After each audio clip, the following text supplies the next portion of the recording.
মৰমৰ ছাত্ৰ-ছাত্ৰীসকল সকলোকে এডুকেশ্যনেল ভিডিঅ'টোলৈ স্বাগতম জনাইছোঁ। আজি তোমালোকৰ পৰিৱেশৰ পাঠ ৭ আমাৰ সামাজিক অনুষ্ঠান এই পাঠটি আলোচনা কৰিবলৈ ওলাইছোঁ। গতিকে আহা আমি এই ভিডিঅ'টোৰ জৰিয়তে পাঠটি আলোচনা কৰোঁ।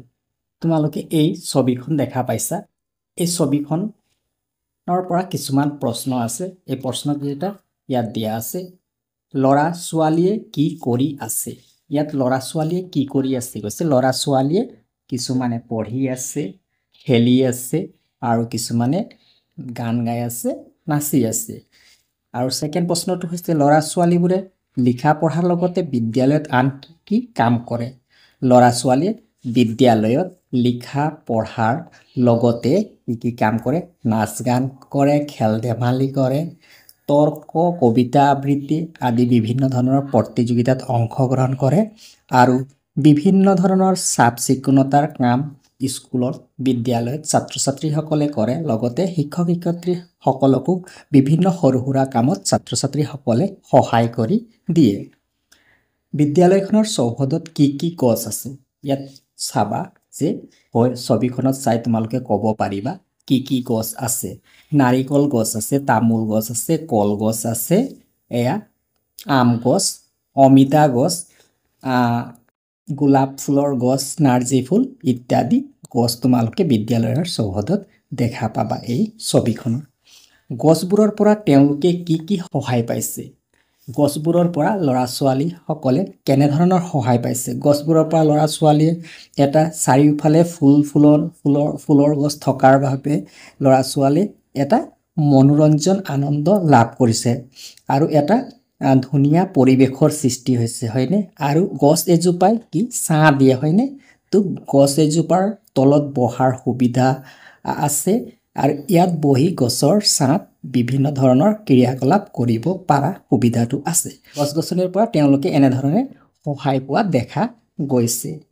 তোমাৰ বিদ্যালয়খন পৰিষ্কাৰকৈ ৰাখিবৰ বাবে তোমালোকে কি কৰা? তোমালোকে নিজৰ বিদ্যালয়খন পৰিষ্কাৰ কৰি ৰাখিবৰ কাৰণে ফুলনি বাগিচাখন চফাকৈ ৰাখা, হাবি বন উঘালি পৰিষ্কাৰ কৰি ৰাখা, বিদ্যালয়ৰ চৌহদ হওক, শ্ৰেণীকোঠা হওক ঝাৰু মাৰি পৰিষ্কাৰ কৰি ৰাখা ইত্যাদি ধৰণৰ কামবিলাক কৰা, হয়নে নহয়? তোমালোকৰ বিদ্যালয়ত প্ৰস্ৰাৱগাৰ, শৌচাগাৰ আৰু খোৱা পানীৰ কি কি ব্যৱস্থা আছে? নিজৰ নিজৰ তোমালোকৰ বিদ্যালয়ত কেনেধৰণৰ ব্যৱস্থা আছে সেই বিষয়ে লিখিবা। তোমাৰ বিদ্যালয়খনৰ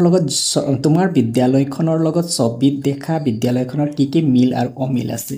এই ছবিখনত যিখন বিদ্যালয়ত তোমালোকে দেখা পাইছা, এই বিদ্যালয়খনৰ লগত তোমাৰ বিদ্যালয়খনৰ কি কি মিল আছে সেইখিনি লিখিবা আৰু কি কি অমিল, যিটো ইয়াত আছে তোমালোকৰ বিদ্যালয়ত নাই বা তোমালোকৰ বিদ্যালয়ত আছে ইয়াত নাই, তেনেকুৱা ধৰণৰ অমিলবিলাকো তোমালোকে লিখিবা। তাৰপিছত চাওঁ আহা কি লিখা আছে। বিদ্যালয়ত লিখা পঢ়াৰ উপৰি নাচ গান, খেল ধেমালি, তৰ্ক প্ৰতিযোগিতা আদি পতা হয়। নিজৰ ল'ৰা-ছোৱালীৰ বিভিন্ন দিশত হোৱা অগ্ৰগতিৰ বিষয়ে জনাবলৈ অভিভাৱকক বিদ্যালয়লৈ নিমন্ত্ৰণ কৰা হয়। বিদ্যালয়ৰ উন্নয়ন কাম যেনে ঘৰ দুৱাৰ মেৰামতি কৰা, চৌহদত বেৰ দিয়া, খোৱা পানীৰ ব্যৱস্থা কৰা, শৌচাগাৰ আৰু প্ৰস্ৰাৱগাৰ নিৰ্মাণ কৰা আদি কামত ৰাইজে সহযোগ কৰিব পাৰে। তো ইয়াত বিদ্যালয়ত লিখা পঢ়াৰ উপৰিও নাচ গান, খেল ধেমালি, তৰ্ক প্ৰতিযোগিতা কৰা হয়। ল'ৰা-ছোৱালীৰ বিভিন্ন দিশত অগ্ৰগতিৰ বিষয়ে জানিবলৈ বিদ্যালয়লৈ অভিভাৱকক নিমন্ত্ৰণ কৰা হয়। বিদ্যালয়ৰ উন্নয়ন কামবিলাক কৰিবৰ কাৰণে ৰাইজে সম্পূৰ্ণ সহযোগিতা কৰা দেখা যায়।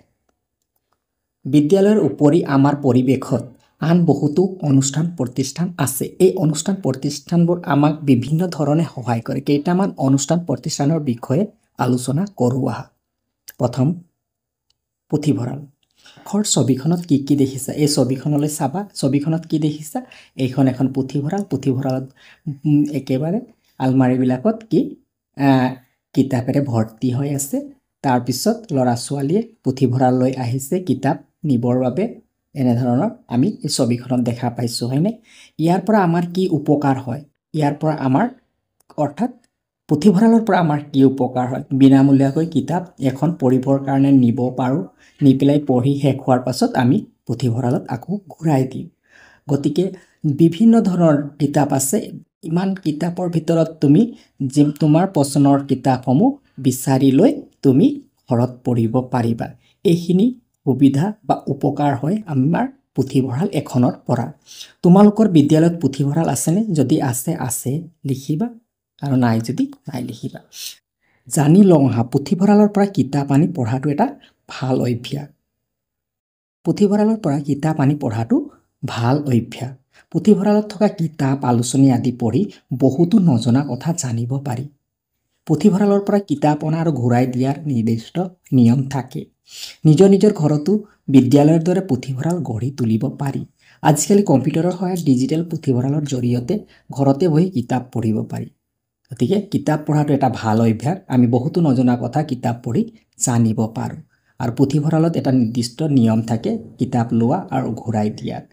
আৰু আজিকালি পুথিভঁৰাল নোযোৱাকৈও আমি ডিজিটেল পুথিভঁৰাল অৰ্থাৎ মোবাইল বা টেবলেটৰ জৰিয়তে আমি কিছুমান কিতাপ ঘৰতে বহি মোবাইল বা টেবলেটেৰে পঢ়িব পাৰোঁ। চিকিৎসালয়। এনেধৰণৰ অনুষ্ঠানলৈ তুমি কেতিয়াবা গৈছানে? কিহৰ ছবি হয়? চিকিৎসালয়ৰ ছবি। এনে অনুষ্ঠানলৈ তুমি কেতিয়াবা গৈছানে? গৈছা যদি গৈছোঁ বুলি লিখিবা। যদি গৈছা কিয় গৈছা? এনে অনুষ্ঠানলৈ আমি কেতিয়া যাওঁ? যেতিয়া বেমাৰ হওঁ। বেমাৰ হ'লে আমি এনেকৈ অনুষ্ঠানলৈ যাওঁ আৰু কেতিয়াবা দুৰ্ঘটনা হ'লেও আমি চিকিৎসাৰ বাবে চিকিৎসালয়লৈ যাওঁ। এনেকুৱা অনুষ্ঠানলৈ মানুহ কিয় যায়? চিকিৎসা কৰাবৰ বাবে এনেকুৱা অনুষ্ঠানলৈ যায় বা দুৰ্ঘটনাত আঘাত পালে চিকিৎসাৰ বাবে এনেধৰণৰ অনুষ্ঠানলৈ মানুহে যায়। ৰোগীসকলৰ চিকিৎসা কৰিবলৈ ইয়াত কোন থাকে? ৰোগীসকলৰ চিকিৎসাৰ কাৰণে ডাক্তৰ থাকে, নাৰ্ছ থাকে আৰু অন্যান্য কৰ্মচাৰীসকল থাকে। তোমাৰ ঘৰৰ ওচৰত এনেধৰণৰ অনুষ্ঠান আছে যদি সেই বিষয়ে বৰ্ণনা কৰিবা চমুকৈ।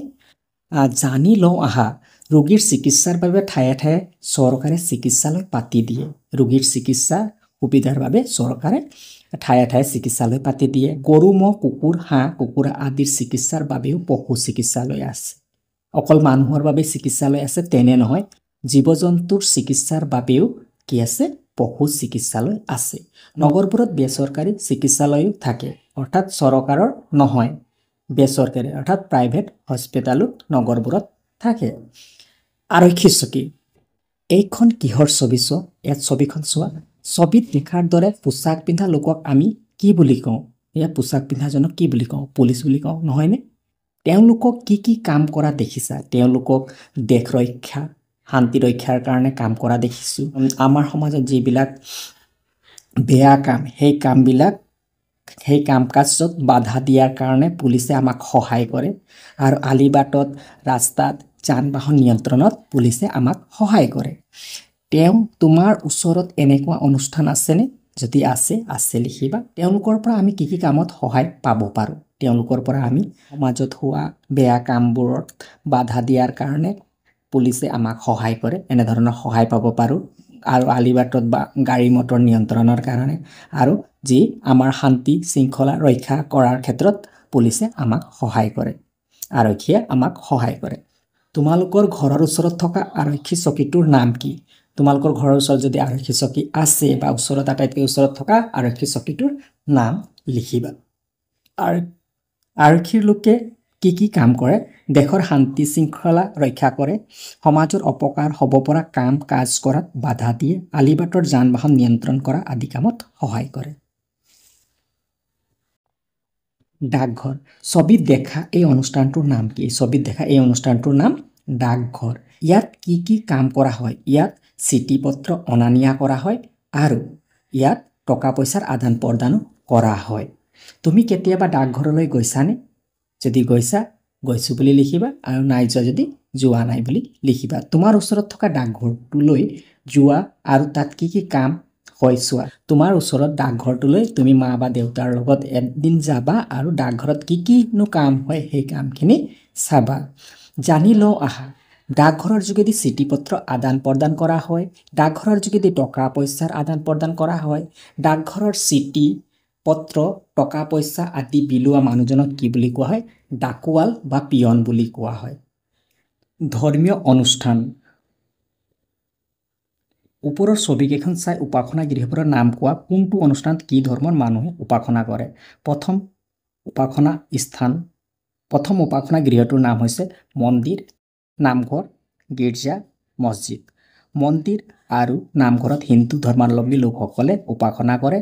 গীৰ্জাঘৰত খ্ৰীষ্টান ধৰ্মাৱলম্বী লোকসকলে উপাসনা কৰে আৰু মছজিদত মুছলিম ধৰ্মাৱলম্বী লোকসকলে উপাসনা কৰে। জানি লওঁ আহা ৰাজহুৱাভাৱে সকলোবোৰ আমাৰ ধৰ্মীয় কাম কাজবোৰ এই অনুষ্ঠানবোৰত পালন কৰা হয়। আমাৰ ঠাইত থকা সকলো অনুষ্ঠান প্ৰতিষ্ঠান আমাৰ নিজৰ সম্পত্তি। এইবোৰ নষ্ট হ'লে আমাৰ সকলোৰে বহুত অসুবিধা হ'ব। এইবোৰ ভালে ৰখাৰ দায়িত্ব আমাৰেই। চিন্তা কৰি কোৱা, শিক্ষানুষ্ঠান আৰক্ষী চকী চিকিৎসালয় আদি নাথাকিলে আমাৰ কি কি অসুবিধা হ'ব পাৰে? শিক্ষানুষ্ঠান নাথাকিলে আমাৰ শিক্ষা গ্ৰহণৰ ক্ষেত্ৰত অসুবিধা হ'ব। আৰক্ষী চকী নাথাকিলে আমাৰ শান্তি শৃংখলা ৰক্ষাৰ ক্ষেত্ৰত বাধা পৰিব। চিকিৎসালয় নাথাকিলে আমাৰ ৰোগীৰ চিকিৎসাৰ কাৰণে অসুবিধা হ'ব। পুথিভঁৰালৰ কিতাপ পত্ৰ নষ্ট হ'লে আমাৰ কি কি অসুবিধা হ'ব? পুথিভঁৰালৰ কিতাপৰ পৰা আমি বিভিন্ন নজনা কথা জানিব পাৰোঁ, আয়ত্ত কৰিব পাৰোঁ। যদি কিতাপ পত্ৰই নষ্ট হয় তেতিয়া আমি বিভিন্ন কিতাপ পঢ়ি জ্ঞান আহৰণ কৰাৰ ক্ষেত্ৰত আমাৰ অসুবিধা হ'ব, হয়নে? এই অনুষ্ঠানবোৰ ভালে ৰাখিবলৈ আমি সকলোৱে প্ৰথমতে একত্ৰিত হৈ ৰাইজৰ এই সম্পত্তিসমূহ ভালে ৰখাৰ ক্ষেত্ৰত আমি সকলোৱে একোটা দায়িত্ব ল'ব লাগিব। ক্ষেত্ৰ ভ্ৰমণ কৰোঁহা, শিক্ষক শিক্ষয়িত্ৰীসকলৰ সৈতে নিজৰ ঠাইখন চাবলৈ যোৱা। ঠাইখনত তলত তালিকাখনত কি কি দেখিলা তাত টিক চিন দিয়া।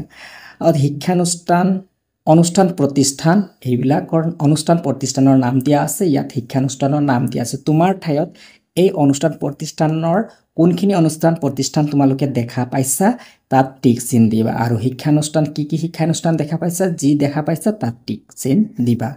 তাৰপিছত চোৱা, তোমাৰ বিদ্যালয়ৰ চৌহদত এবাৰ ভালদৰে নিৰীক্ষণ কৰা। পৰিৱেশ দূষিত হ'ব পৰা কিবা কাৰক আছে নেকি বিচাৰি চোৱা। যদি আছে তলৰ তালিকা অনুসৰি নিজৰ বহীত লিখা। বিদ্যালয়ৰ চৌহদত এবাৰ ভালদৰে নিৰীক্ষণ কৰাৰ পিছত তোমালোকে পৰিৱেশ দূষিত হ'ব পৰা কি কি কাৰক আছে, কাৰককেইটা ইয়াত লিখিবা আৰু তাৰ দূৰীকৰণৰ উপায়সমূহ ইয়াত লিখিবা। এয়াই আছিল পাঠ ৭, আমাৰ সামাজিক অনুষ্ঠানসমূহৰ চমুকৈ আলোচনা। গতিকে সকলোকে ধন্যবাদ জনাই আজিলৈ ইমানতে সামৰিছোঁ।